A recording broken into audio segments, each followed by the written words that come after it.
Rabbim Celil. 18.000 älim ehlin bar eden Rabbim Celil, dönürüp dergahına hem zar eden Rabbim Celil, gudret dilen arşayın döreden Rabbim Celil, hayvat dilen ferşayın hem var eden Rabbim Celil, emredip bäs bizani envar eden Rabbim Celil.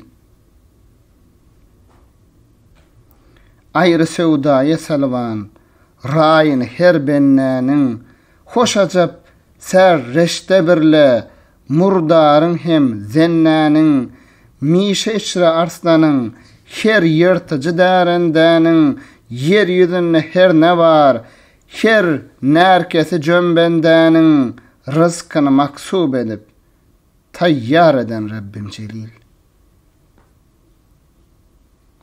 Nice peygamberlere kıldın etayı dövleti, imtihan eylep nice gullarga berdin mehneti, Lut edifan bergeçol Musa'ga fetki nusreti, dine davet eylegeç Firavun'un artıp şerketi, barçanna bu cahani hardar eden Rabbim Celil.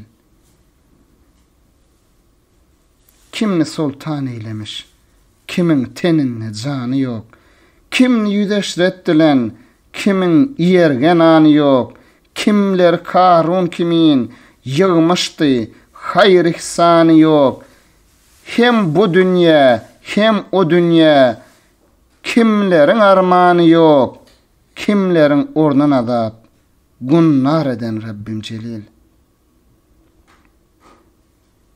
Ey Hudaya, mağtım ulunu, lütf ihsan eylegil, barça ummat cermini, afuunda yeksan eylegil, dünya ahir maksadım, sen gelle asan eylegil, keşfedip ilmele dünni, ehli irfan eylegil, biha var dillerde, sırrı eşkar eden Rabbim Celil.